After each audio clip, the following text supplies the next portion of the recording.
You've arrived at the Candlelit Archive, a place that does not appear on maps and does not exist during the day.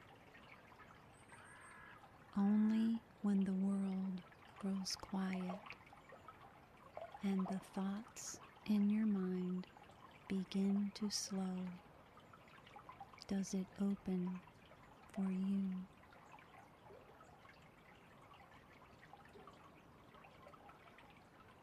Tonight, you have been granted access to one of its quietest rooms,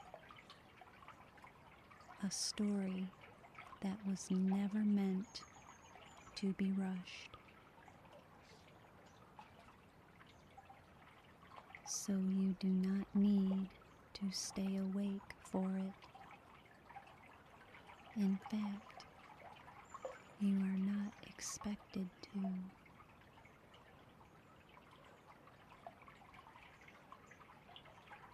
Just listen as long as you can and let the rest fade on its own.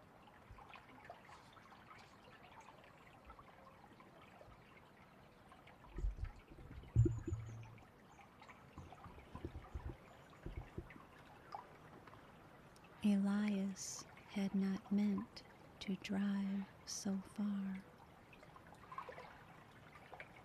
He had left the city just before dusk with no destination in mind, only the quiet need to keep moving. Some griefs cannot be spoken aloud. Some losses follow too closely behind to face in stillness. So he drove past gas stations closing for the night, past empty diners glowing with tired neon light, past fields silvered by steady rain. The windshield wipers moved in patient rhythm, left, right, left, right, left, right. The road stretched on in long, wet ribbons beneath the headlights. He did not turn on the radio. He did not check the clock. Time felt softer tonight, less exact, as though the storm had blurred its edges. At some point, the highway narrowed, then narrowed again. Streetlights disappeared. Mailboxes thinned into darkness. Trees gathered close on either side like listeners. Elias frowned.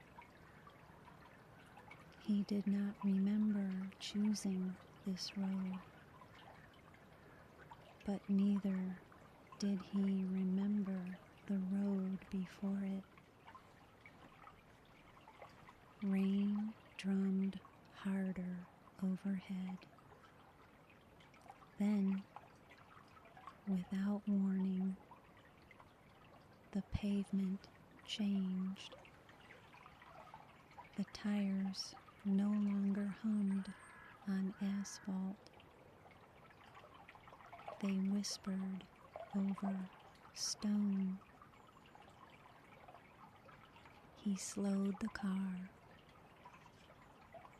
Ahead, through curtains of rain, stood a wrought iron sign swinging gently on rusted chains. Its letters glimmered when the headlights found them. The hotel at the end of the rain. Below it, in smaller script, vacancy always. Elias stared. Beyond the sign rose a narrow building of warm amber windows and ivy-dark walls, 3 stories tall, with a lantern burning beside the door. It should not have been there. No hotel had been on the map for miles. And yet, there it stood with complete certainty, as though the world had shaped itself around it. The rain softened. Not everywhere. Only here. He parked beneath a cedar tree and stepped out. The air smelled of wet stone, cedar bark, and something faintly sweet like old paper. When he reached the front steps, the door opened before he knocked. A woman in a dark blue coat stood smiling softly. "Good evening," she said. "We were wondering when you would arrive."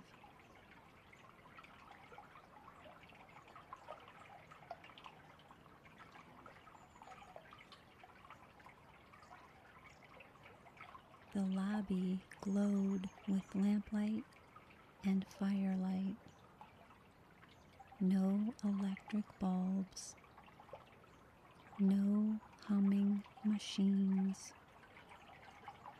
Only golden lamps, brass fixtures, and a wide fireplace where cedar logs burned with fragrant sparks. The room felt older than style, older than fashion, not antique exactly, timeless. Rain tapped against tall windows, but the sound seemed distant now, as if heard through memory. The woman led Elias to the front desk. A brass bell rested there beside an enormous guest book. Its pages were thick and cream-colored. Its ink shimmered strangely in the light. "I'm Mara," said the woman. "I keep the keys." Elias removed his wet coat. "I think there's been a mistake," he said. "I don't have a reservation." Mara tilted her head kindly. "No one ever does." She opened the guest book. Rows of names filled the page with elegant handwriting. Some recent, some faded, some written in scripts Elias did not recognize. Mara ran a finger downward and stopped. "There you are." He stepped closer. His name was written clearly on the final line. Elias Rowan. The ink still looked wet. A chill moved through him. How is that possible? Mara closed the book. The same way rain knows where to fall. She lifted a brass key attached to a wooden tag carved with the number 7. "Your room is ready." He hesitated. "What kind of place is this?" Mara's smile deepened, touched by sadness or amusement, perhaps both. "A resting place," she said, "for travelers." "I'm not traveling." "You are," she replied gently. "You simply haven't decided toward what." She handed him the key. Her fingers were warm. "Breakfast begins whenever you wake.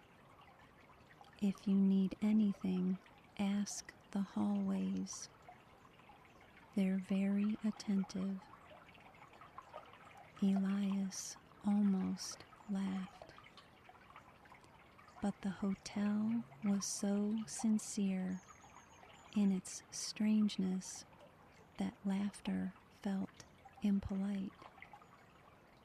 He took the key. The staircase rose beside the fireplace in a slow curve of polished wood. As he climbed, he noticed portraits along the wall. Not landscapes, not aristocrats, ordinary guests. A woman holding a violin case. A boy with muddy boots. An elderly man asleep in a chair. All painted with such tenderness that they seemed more remembered than observed. Halfway up, one portrait made him stop. A young woman in a yellow raincoat stood beneath an umbrella, smiling directly at the painter. He knew that smile, knew it like breath. Anna. His hand tightened on the banister, but when he blinked, the portrait was only a blur of shadow and varnish. no face at all. He climbed the rest of the stairs slowly.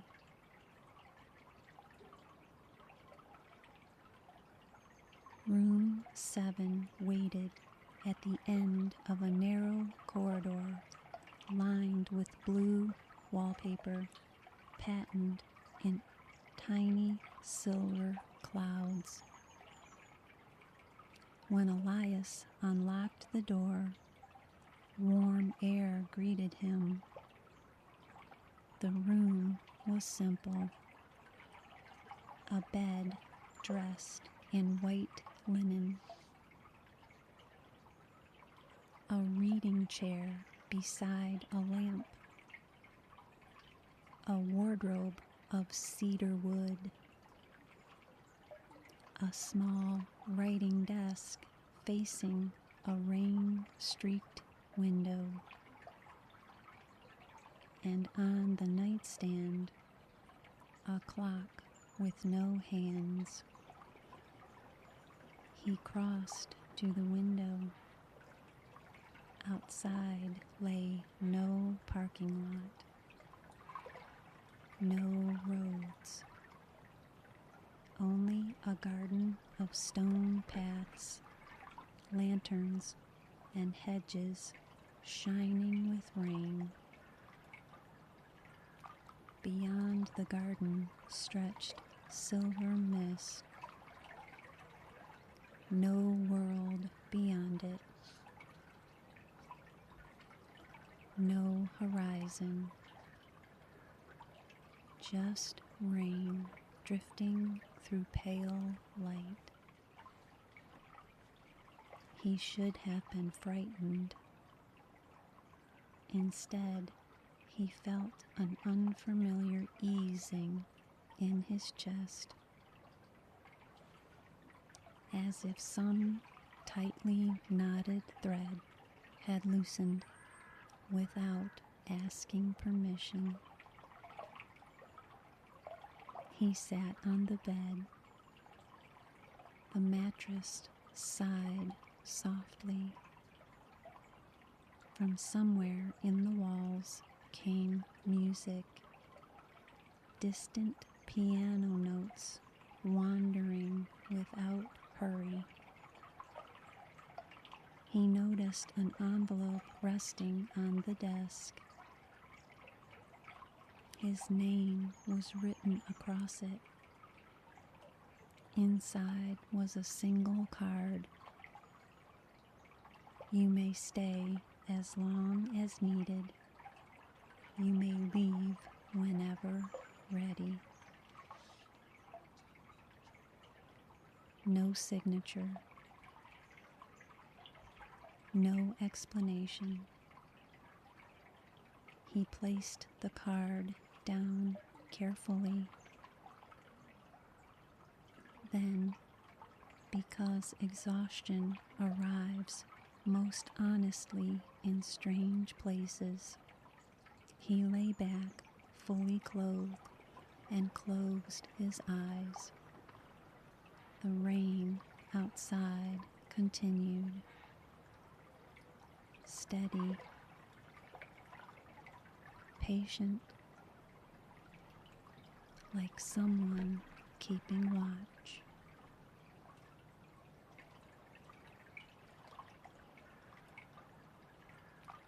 When Elias woke, he could not tell whether minutes or days had passed. The room glowed with early morning light, or perhaps late afternoon. The clock without hands offered no opinion. He followed the scent of bread downstairs. The dining room overlooked the garden through tall, arched windows. Tables were set with white cloth and blue china. A fire burned low in a stone hearth. Several guests ate quietly. No one used phones. No one rushed. No one seemed surprised to be there. Mara appeared with a pot of tea. "You've met the difficult part," she said. "What difficult part?" "Arriving." She poured. Steam curled upward. Elias glanced around. "Who are these people?" "Travelers." "Like me?" "Entirely like you."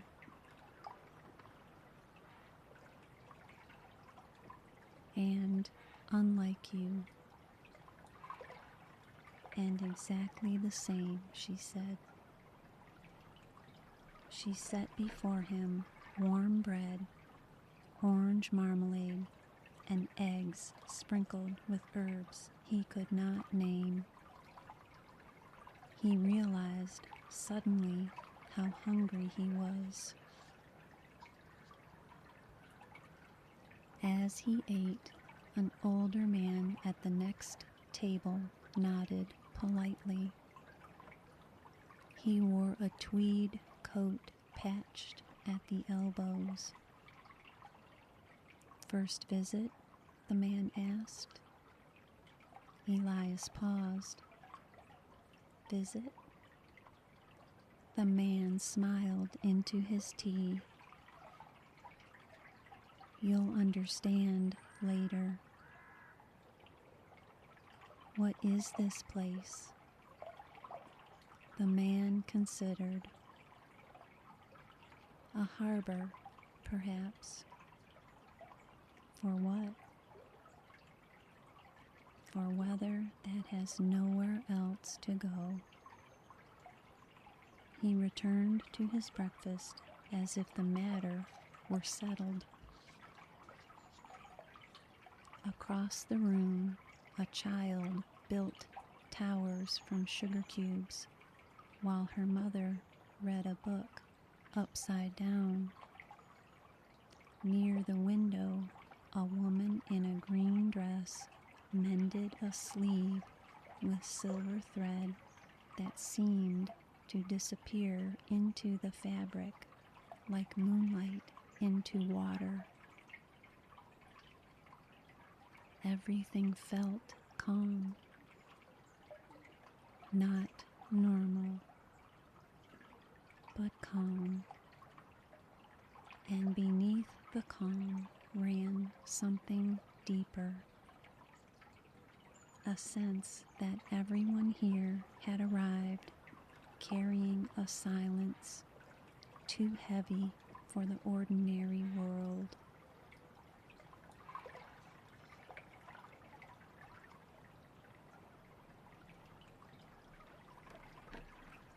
Later, Elias wandered the garden.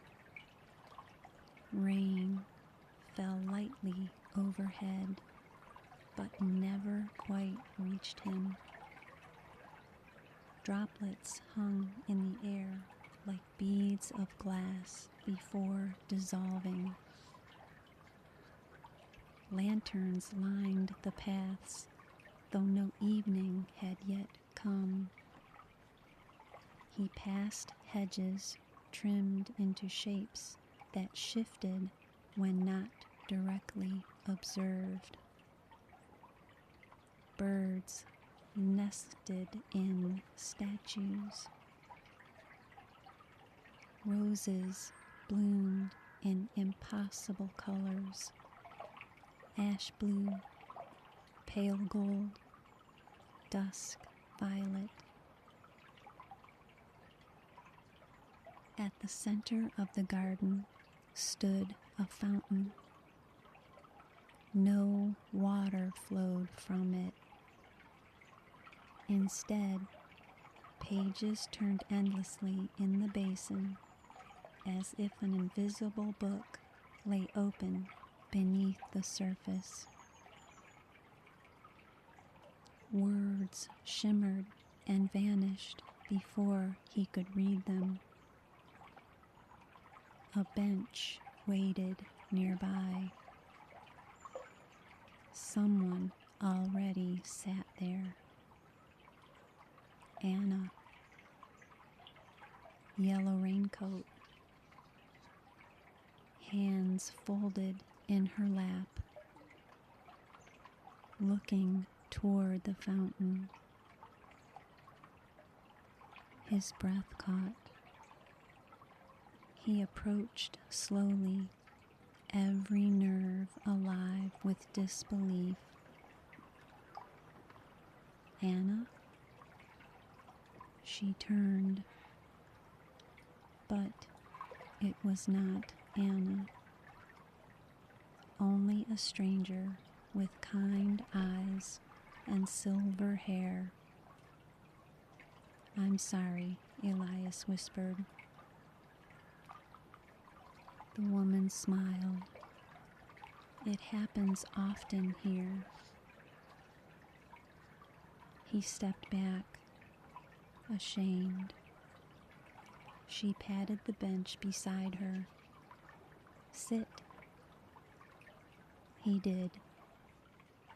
For a while, they listened to the pages turning. Then she said, "Whom did you lose?" The question was so gentle, he answered before deciding to. "My wife." "How long ago?" 8 months. She nodded as if recognizing weather. "And where have you put your grief?" He frowned. "What do you mean?" "People always put it somewhere," she said. "In work, in noise, in anger, in long drives during storms." He stared at the fountain. "I don't know how to carry it." "Perhaps," she said, "it is not meant to be carried forever." When he looked back, the bench beside him was empty. Only a single yellow leaf remained where she had sat.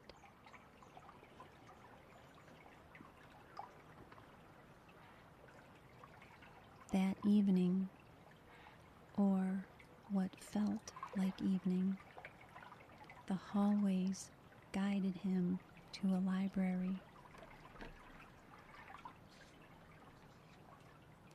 He knew this because the corridor subtly lengthened each time he chose the wrong turn and shortened when he moved in the right direction. The library door stood open. Inside were shelves upon shelves of books bound in leather, linen, bark, velvet, and materials Elias could not name. Some books breathed softly. Some glowed. Some hummed when passed. At the center of the room sat a long desk with blank paper, ink, and sharpened pencils. A placard read, "For what was never said." He understood at once. He sat. The page waited. For a long time he could not move. Then slowly, awkwardly, he began to write. Not eloquent things, not final things, just true things. I was angry when you left. I know you did not choose it. I hated the hospital smell. I still reach for your side of the bed. I don't know who I am without being known by you. I am trying. His tears fell silently onto the paper, darkening the ink. When he finished, the page folded itself into a small white bird. It hopped once across the desk, then flew upward into the rafters and vanished among the shelves. Mara's voice came from somewhere behind him.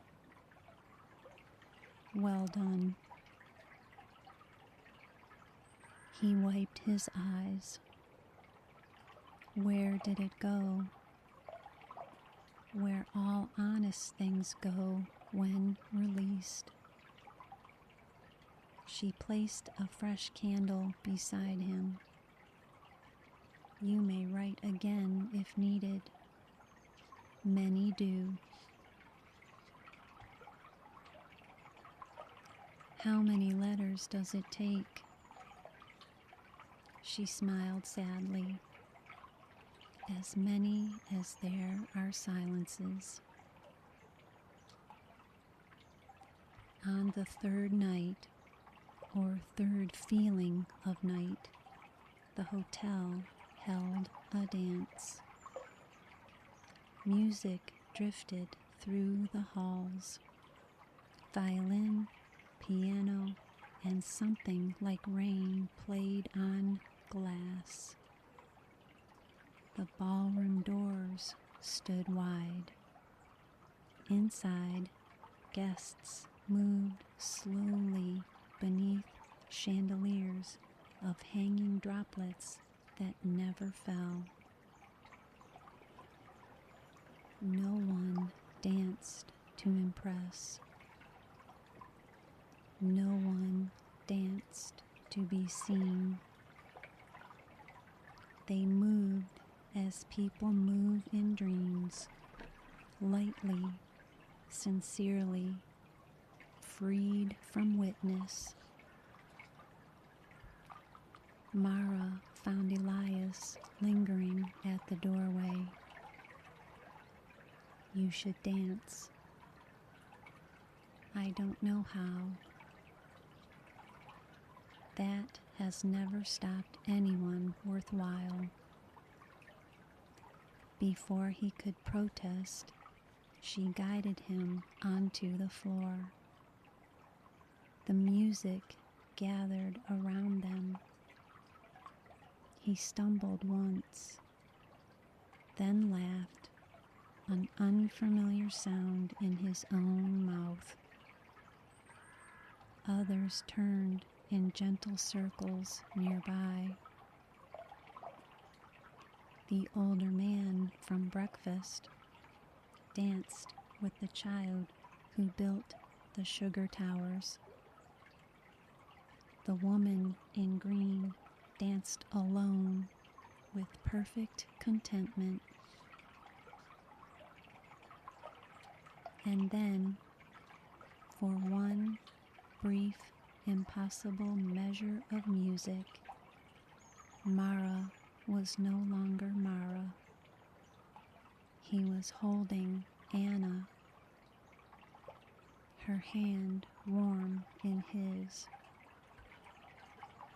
her face close enough to see the tiny scar near her eyebrow, her laugh rising like light. He stopped breathing. Then the song shifted, and Mara stood before him again, steady and kind. He stepped back, shaken. Why would you do that? Her expression did not harden. It was not I. Then what was it? The hotel, she said softly, showing you that memory can still move without destroying you. He could not answer, but later, alone in room 7, he realized something strange. The sight of Anna had hurt. Yes, but it had also warmed him. For the first time in months, the warmth lasted longer than the pain.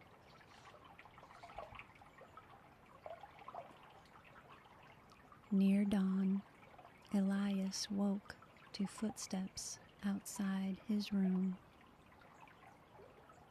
Not hurried, measured,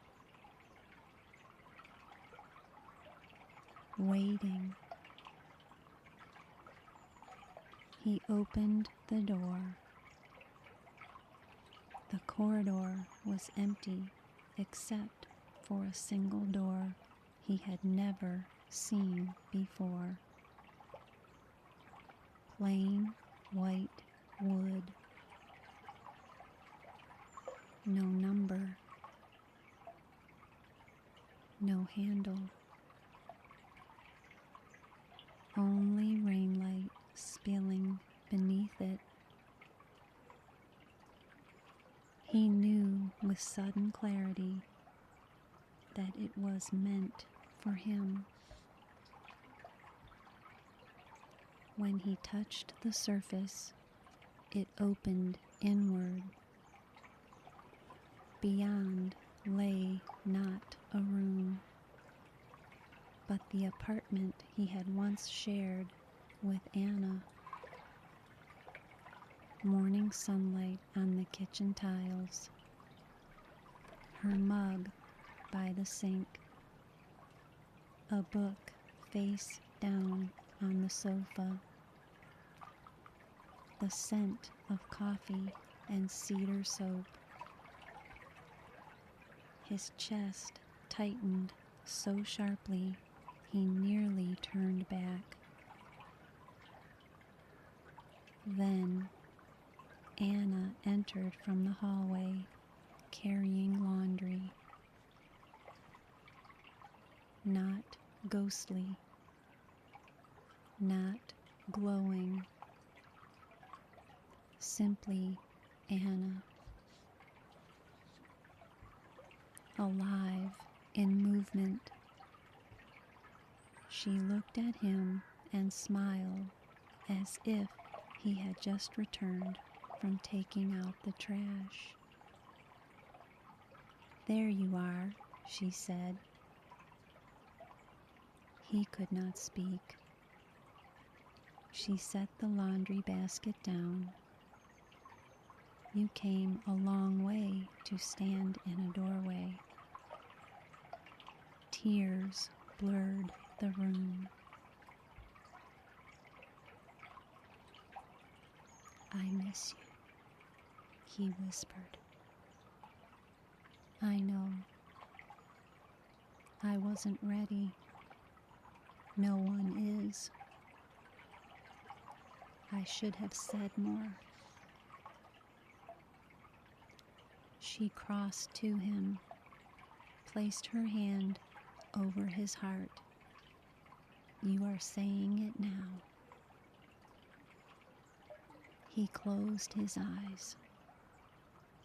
When he opened them, the apartment was gone. He stood in the corridor alone. The white door had vanished. Rain whispered at the windows, and though grief remained, it no longer felt locked.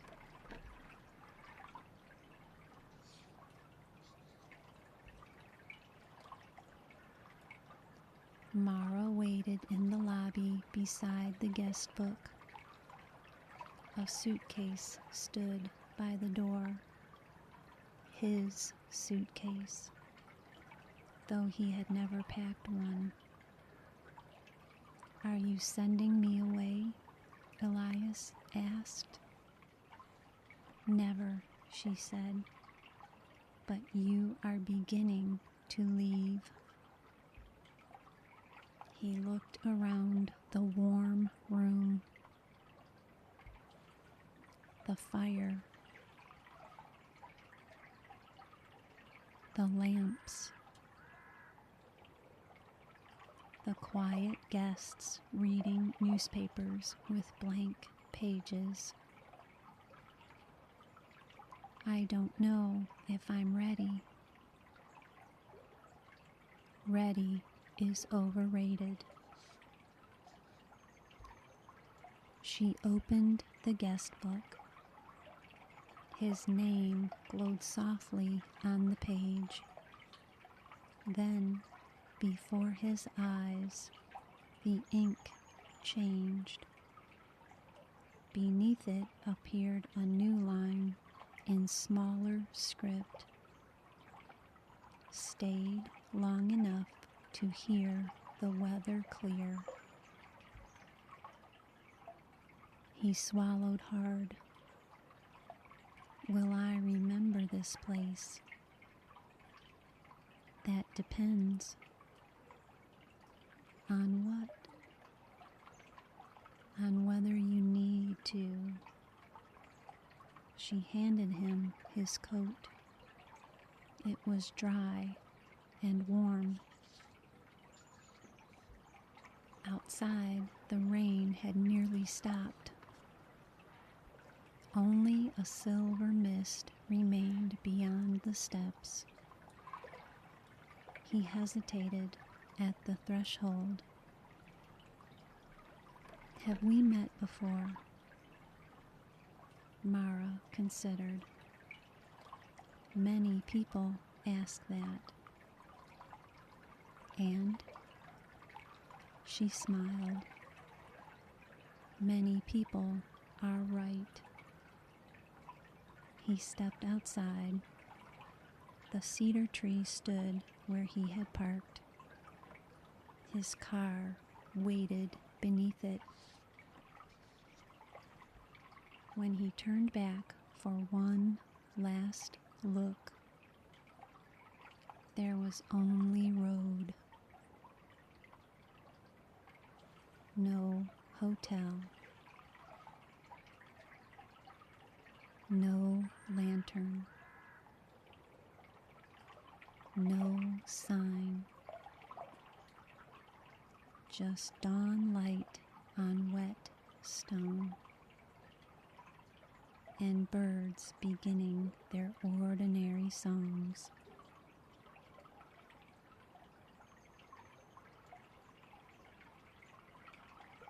Weeks passed, then months. Elias returned to the city, to errands, to dishes, to unanswered mail, to the small routines by which life quietly rebuilds itself. The grief did not disappear. It never became smaller exactly, but it changed shape. It no longer blocked every doorway. Some mornings he laughed before remembering to feel guilty. Some evenings he spoke Anna's name aloud and found it sounded like gratitude. He began walking when it rained, not to escape,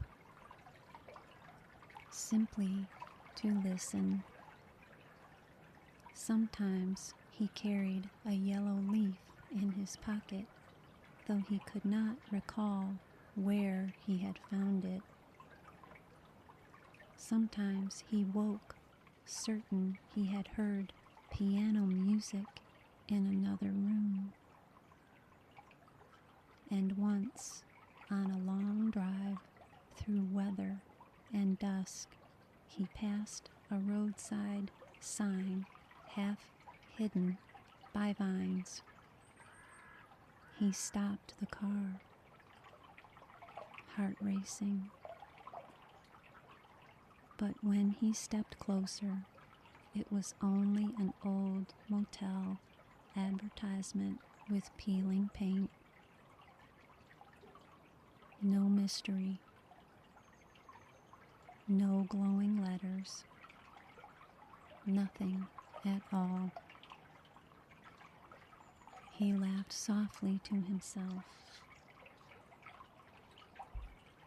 then noticed, carved into the wooden post in handwriting he recognized from nowhere and everywhere. Vacancy always. Rain began again, gentle, steady, patient. He stood there smiling while the road darkened into silver. And somewhere beyond sight or memory or sorrow, a lantern was lit.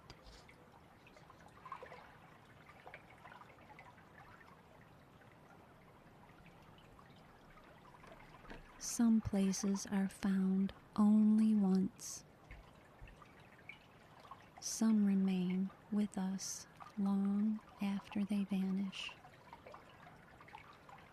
And some doors appear only when we are finally able to open them. If someday the rain carries you farther than expected, if a forgotten road rises beneath your wheels, if a warm light glows where no building should be, do not be afraid. There may be a room prepared for you. There may be tea on the table. There may be weather inside you, ready at last to clear.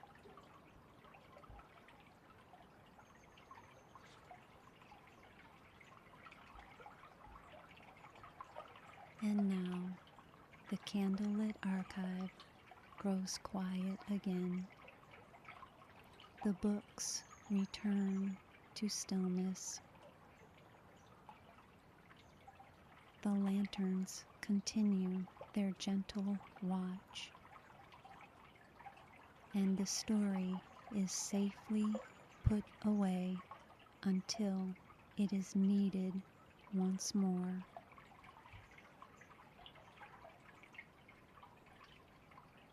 You do not need to finish this moment awake. You do not need to hold on to anything from it.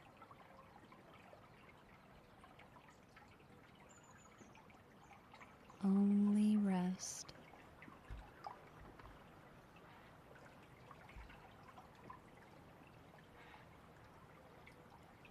Only slow down.